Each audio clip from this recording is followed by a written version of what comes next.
Students, I welcome you all for today's session. In this session, I'll be continuing with the fourth chapter in sociology, which is about the types of society. So far, we have learned different types of society under this lesson from past three units. In today's unit, that is our fourth unit, we'll be learning one more type of society, um, that is of the agricultural society and rural society. Urban society, I'll be doing it in the next unit. Okay. You all know that India is land of villages, where agriculture is the backbone of Indian economy, and people who are living in the village are following agriculture as their main occupation. So that economy is also known as the rural economy. Agriculture society is also known as the rural society, isn't it? Okay. So you can see this pictures which is on the slide, and this picture depicts about the occupation which has been followed by the villagers. Okay, that is nothing but the agriculture.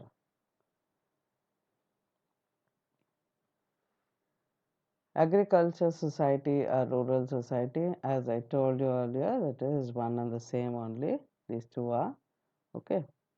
Um, this was the fourth uh, uh, type of the society. Man had turned to be a revolutionary thinker, and when he started thinking in an progressive manner at that particular juncture, he started having the settled life by having water and the fertile land and cattle with him. He raised crops, being uh, getting settled in one particular place. So, this evolution had taken place during the ancient period. At the stage of societal evolution, that is nothing but the changes which the society had seen. Human beings left nomadic life, as I told. They started living the settled life by ending up with their nomadic life. What is nomadic life? People moving from one place to another place in search of food and fodder for their animals. I told you in the previous session only, isn't it? And they ended that nomadic life and they settled in one particular place and started raising the crops by having their cattle and tilling the soil, the fertile soil, and raising the crops. So this society is totally known as a village society or rural society. This society initially it was very small, and slowly when many families joined together, it became um, uh, a society where people used to meet their needs with one another. Okay, majority of the people in this particular society they engage um, in agriculture and agriculture related um, occupations. Okay, their priority is to raise food products in the initial stage. Later the commercial crops were also being raised, that we all know that. Okay, production of food was a primary importance in this agricultural occupation, and this was being carried out through certain implements. The first and the foremost one which was needed was of cattle and as well as the wooden plow, plug, and this plug was being made out of wood in the initial stage. So plug was driven by the animals um, to till the soil. This was a condition. Now, advancement has taken place. Science has contributed to a great extent in bringing changes in agriculture sector. We all know that the recent developments. As I told you, India is a land of villages, where agriculture is a main occupation. In ancient literature, we have the evidences or reference in connection with this grama or village, and how this grama or village has been administered, taken care by the officials. Uh, Such few evidences are been highlighted here, okay, not in detail. In Rig Veda, we all know that in your history you would have studied Rig Veda and how the people were living at that time. Rig Veda, during the Rigvedic period, the head of the village was known as Gramastha. He used to rule the Grama. He was in charge of taking care of entire Grama. A group of village was known as Visha. Here they have given Vish you would have come across in the history lesson, and Jana and Desha. These are the political units um, of ancient period when which the village was being called with this various names. Even in Mahabharata, we have the evidence of this village. The one who used to take care of this village was Gramini. Grama was identified as village. The chief of the group of village is called as Dashamukhi, Shatamukhi, and Adhipati. Okay, so these things you have to remember. It can be asked under MCQ or 1 mark question. Where do you find the evidences of villages in ancient time? That is in Rig Veda and Mahabharata. Holy script, Mahabharata, whereas the this one evidences when it comes in both, uh, you can mention both the scriptures. A great sociologist by name Bogardes, he has defined this agriculture society by saying that the human civilization evolved in the cradle of villages. Where did it begin? The human civilization, it evolved in the cradle of villages. And in the second definition, he has told that he has defined village. Village is a group of family who are engaged in simple life, who are engaged in agriculture, that is of primary occupation, and they led very simple life of thrift with less population density, not of densely populated, very less populated area, and having very intimated primary relationship is nothing but taking care of one another, and intimated relationship, very close relationship. One more sociologist by name S.C. Dubey, he has told that village is nothing but a group of families living together. Residing is nothing but living together in a place is called as village. So Bogarda's um, definition on villages and the life of villages, how the people in villages they used to live. He has observed and he has given the definition. The same way, even the Dubey's definition, which describes about the village, these two definitions you have to learn and you have to write in your classwork. Okay, it will be mentioned in the assignment questions too. So this picture says about the plough. This is an wooden plough. Now so much of advancement has taken place, but still the small farmers use this wooden plough only. Okay, and here you can see the wooden plough used by the farmer with the help of cattle. And you can see the developed one. And here one more picture where the farmer is tilling the soil by using the wooden plough. It's not so very easy, okay? This invention of plough during 3000 BCE, the revolution took place in the field of agriculture. So villages are the lifeline of our country. As I told you, that is uh, known as the backbone of Indian economy. Villages, agriculture is known as backbone of Indian economy.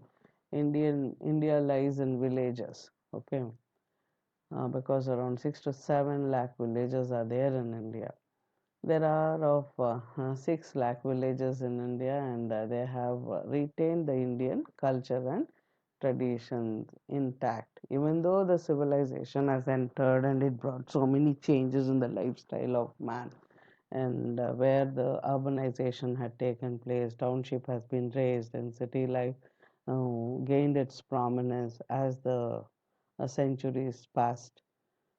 But at the same time, villages to some extent they have retained even till today, they have retained the culture and tradition. Okay.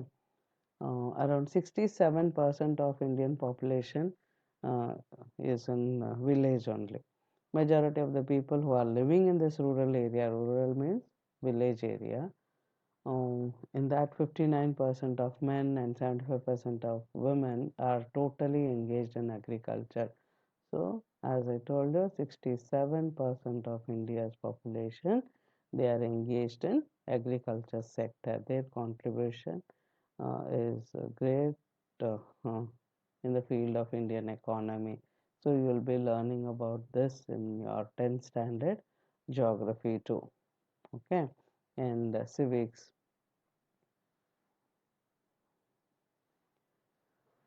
Regarding the features of village, it is a very small community compared to these towns and cities.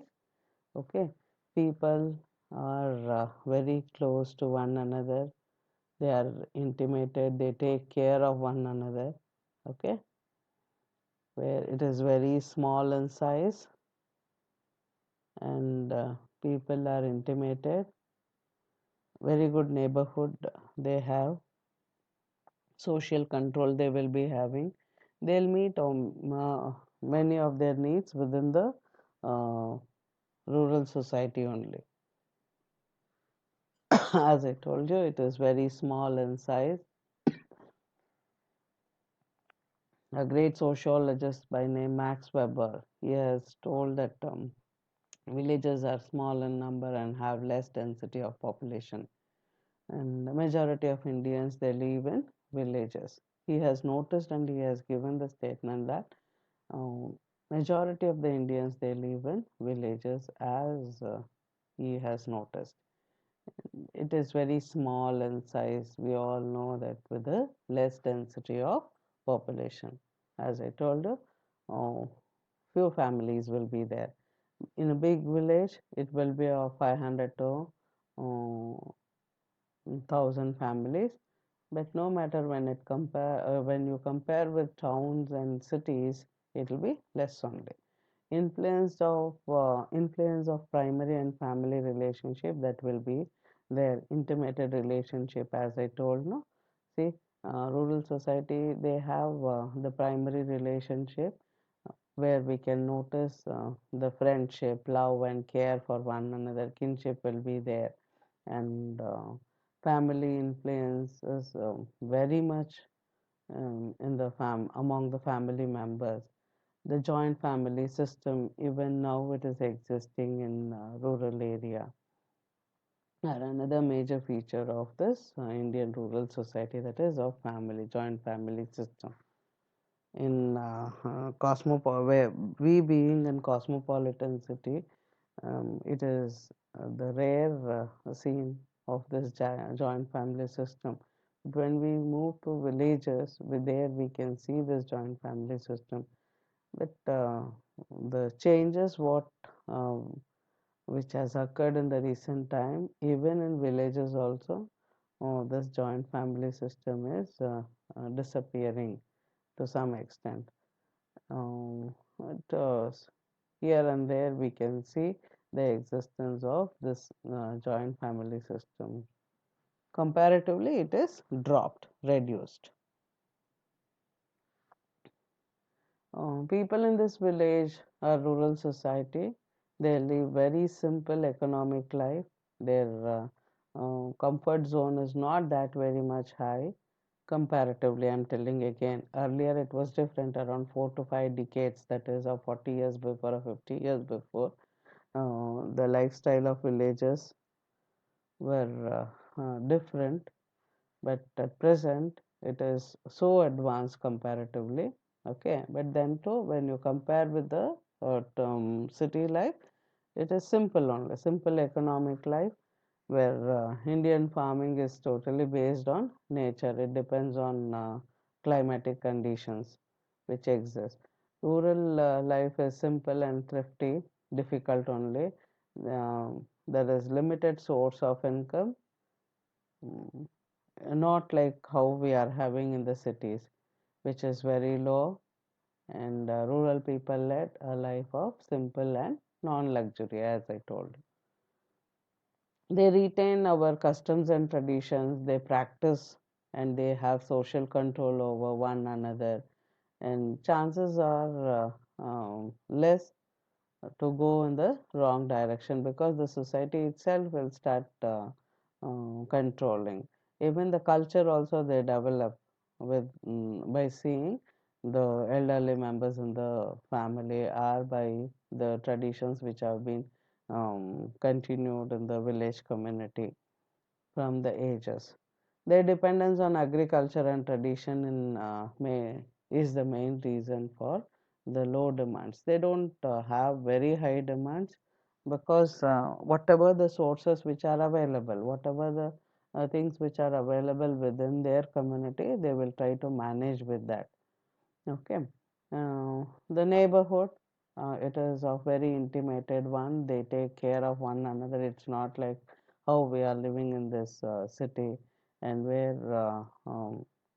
we have been identified as self-centered community. The interaction and interest with the neighborhood is less comparatively.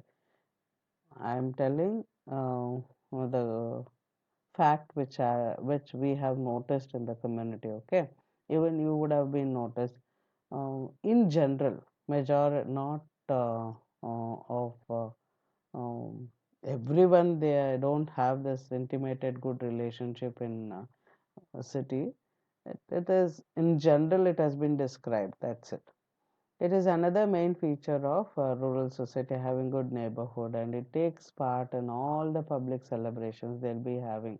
um, the village celebrate ಊರ ಹಬ್ಬ ಅಂತ ಏನು ಹೇಳ್ತೀರಾ, the village festival, and they will get together and they'll invite their relatives, and they celebrate many festivals and rituals marking the death during the death ceremony, or celebration of birth, um, and celebrating any festival. In that case, they have the social gathering, they'll be having that social gathering tendency. In Karnataka, neighborhood is identified as Keri or Oni. In Maharashtra, it is called as Vad. The structure of this agriculture society is, as we have seen, it is very small, where the farmers are totally dependent on agriculture by having um, control on the land, and relationship with the land and agricultural activity has gained a significance in farmers' life. Initially, the Jajmani system was in practice, in which the farmer was closely connected with the nature to meet all his needs. Socio-economic life was raised by him by being very close to the nature, in which the two classes can be identified. One is of serving class, and another one is the served class. So the serving class was meant to serve the upper class community.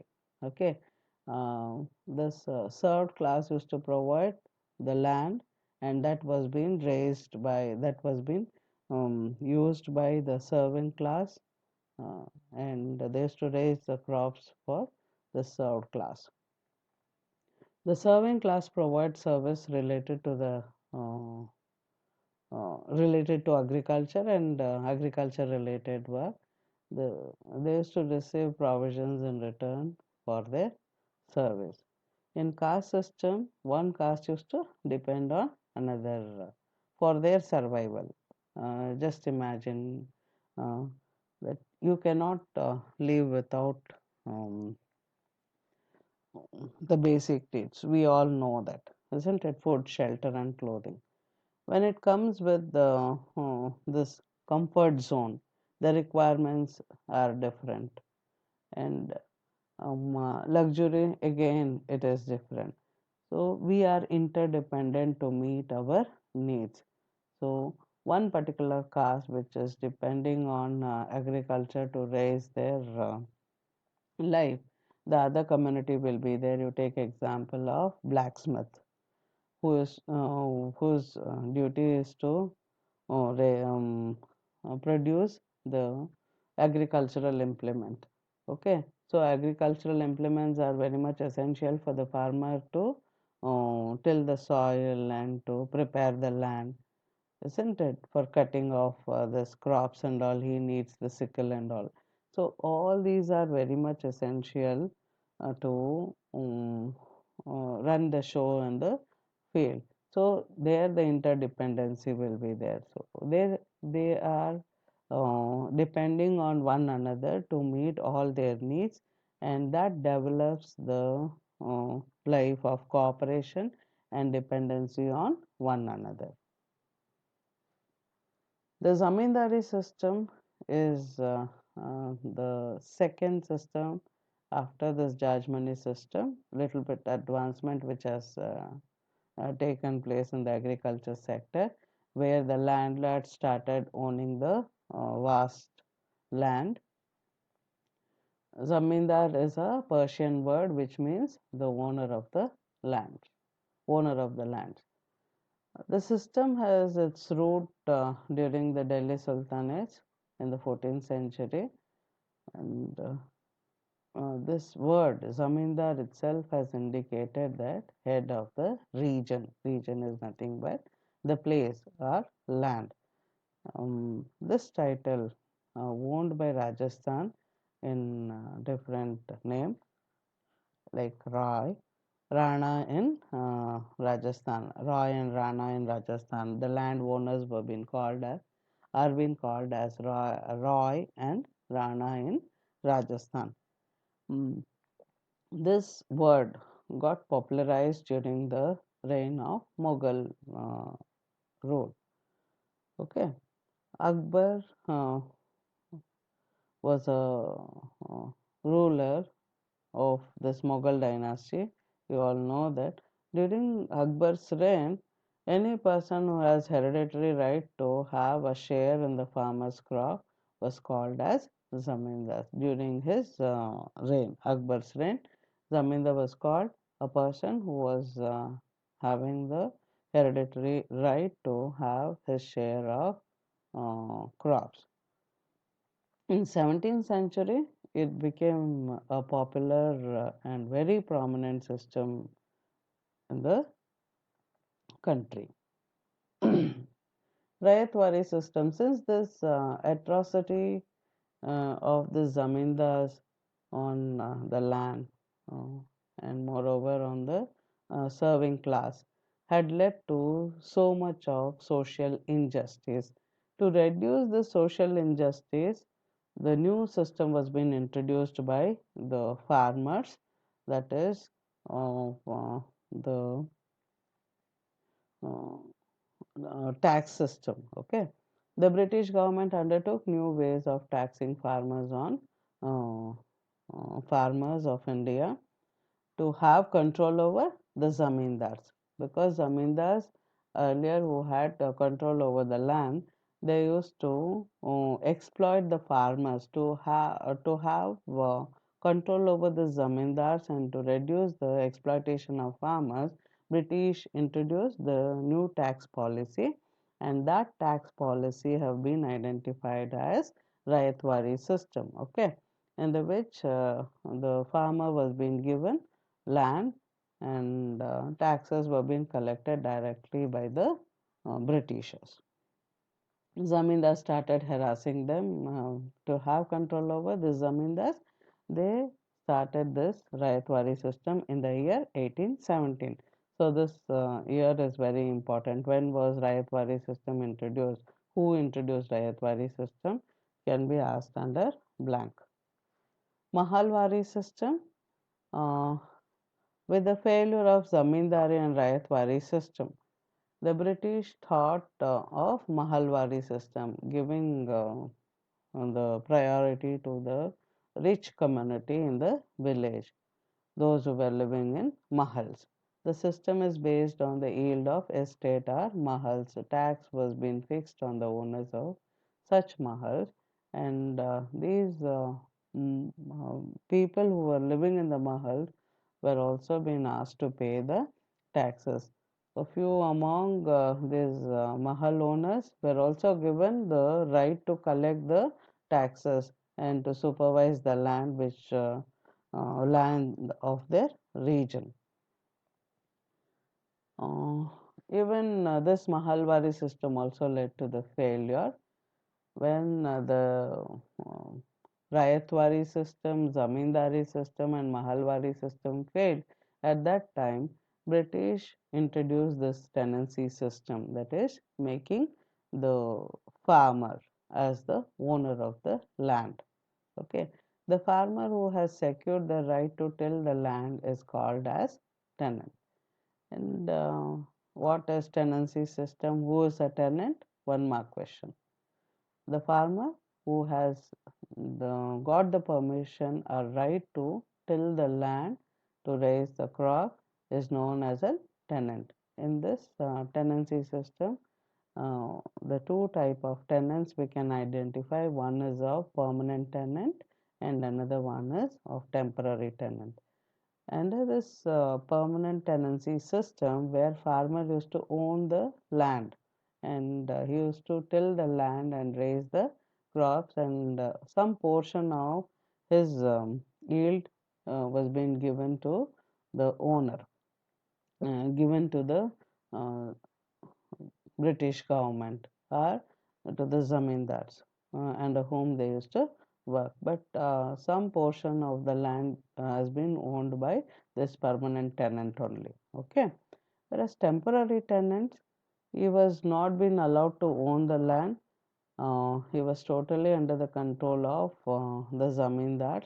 Okay, where zamindars are landlords. The temporary tenants have no claim over the land, as I told you. They are tilling.